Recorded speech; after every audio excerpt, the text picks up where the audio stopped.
2005 সালের 17 আগস্ট বাংলাদেশের আজ 10টি দিনের মতোই শুরু হয়েছিল সকালটি। মানুষ কর্মস্থলে যাচ্ছিলেন, শিক্ষার্থীরা স্কুল কলেজে, ব্যবসায়ীরা দোকান খুলছিলেন। দেশের প্রধান শহর ও জেলা শহরগুলোতে চলছিল স্বাভাবিক জীবনযাত্রা। কিন্তু সকাল 10:30 থেকে 11টার মধ্যে দেশের বিভিন্ন প্রান্তে ঘটে যায় একের পর এক বিস্ফোরণ। মাত্র আধা ঘন্টার ব্যবধানে 63 জেলায় একযোগে বোমা হামলা চালানো হয়। মুন্সিগঞ্জ ছাড়া দেশের প্রায় সব জেলা শহরেই এই সমন্বিত হামলার আওতায় ছিল। বিভিন্ন প্রতিবেদনে বিস্ফোরণের সংখ্যা 459 থেকে 500 বলা হয়েছে।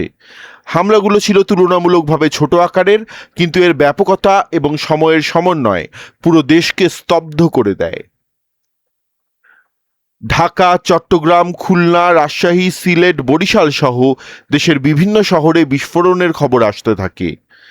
আদালত প্রাঙ্গণ, সরকারি স্থাপনা, প্রেস ক্লাব, জনসমাগম স্থল এবং গুরুত্বপূর্ণ সড়কের পাশে বোমা রাখা হয়েছিল।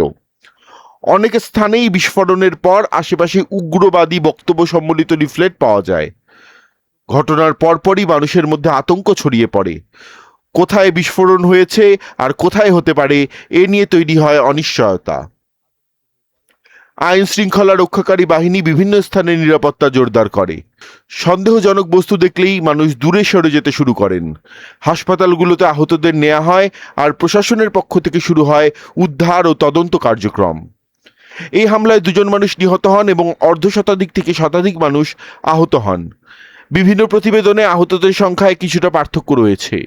নিহতদের মধ্যে ছিলেন সাভারের এক শিশু এবং চাঁপাই নবাবগঞ্জের এক রিকশা চালক বলে প্রতিবেদনে উল্লেখ করা হয়। হামলার ধরন এবং বিস্তৃতি দেখে দ্রুত স্পষ্ট হয়ে ওঠে এটি কোনো বিচ্ছিন্ন ঘটনা নয়। দেশের বিভিন্ন প্রান্তে একই সময়ে বিস্ফোরণ ঘটানোর জন্য দীর্ঘ প্রস্তুতি, সংগঠন এবং সমন্বয় প্রয়োজন ছিল। তদন্তে নিষিদ্ধ সংগঠন জামায়াতুল মুজাহিদিন বাংলাদেশ জেএমবির সম্পৃক্ততার কথা উঠে আসে। ওই সময় সংগঠনটি বাংলাদেশের প্রচলিত আইন, রাষ্ট্র ব্যবস্থা ও গণতান্ত্রিক কাঠামোর বিরোধিতা করে উগ্র মতাদর্শ প্রচার করছিল। 17 আগস্টের হামলার মাধ্যমে তারা একদিকে দেশ জুড়ে আতঙ্ক সৃষ্টি করতে চেয়েছিল, অন্যদিকে নিজেদের সাংগঠনিক সক্ষমতা প্রদর্শনের চেষ্টা করছিল। পরে হামলার দায় স্বীকার করে জেএমবি। বিভিন্ন বিস্ফোরণ স্থল থেকে সংগঠনটির নামে প্রচারপত্র ও লিফলেট উদ্ধারের কথা জানায় আইন শৃঙ্খলা রক্ষাকারী বাহিনী। 2005 সালের 26 আগস্ট সরকারিভাবে জেএমবিকে হামলার জন্য দায়ী করার কথা প্রকাশিত হয়। 17 আগস্ট হামলার পর দেশের নিরাপত্তা পরিস্থিতি নিয়ে নতুন করে আলোচনা শুরু হয়। এর আগে বাংলাদেশে জঙ্গি তৎপরতার বিচ্ছিন্ন কিছু ঘটনা ঘটলেও একই দিনে দেশের প্রায় সব অঞ্চলে সমন্বিত হামলা ছিল একেবারে ব্যতিক্রমী ঘটনা। এই ঘটনা দেখিয়ে দেয় উগ্রবাদী সংগঠনগুলো শুধু নির্দিষ্ট কোনো শহর বা অঞ্চলে সীমাবদ্ধ নেই। তাদের যোগাযোগ ব্যবস্থা, সদস্য সংগ্রহ, অর্থায়ন এবং সাংগঠনিক কার্যক্রম দেশের বিভিন্ন স্থানে বিস্তৃত হতে পারে। হামলার পর দেশের বিভিন্ন স্থানে মামলা দায়ের করা হয়। পুলিশ ও গোয়েন্দা সংস্থাগুলো তদন্ত শুরু করে। অভিযুক্তদের গ্রেপ্তার, জিজ্ঞাসাবাদ ও আদালতের অভিযোগপত্র দাখিলের মধ্য দিয়ে শুরু হয় দীর্ঘ বিচার প্রক্রিয়া। 17 আগস্টের বিস্ফোরণকে কেন্দ্র করে 159টি মামলা দায়ের করা হয়। 2023 সাল পর্যন্ত 94টি মামলার বিচার শেষ হয়েছিল।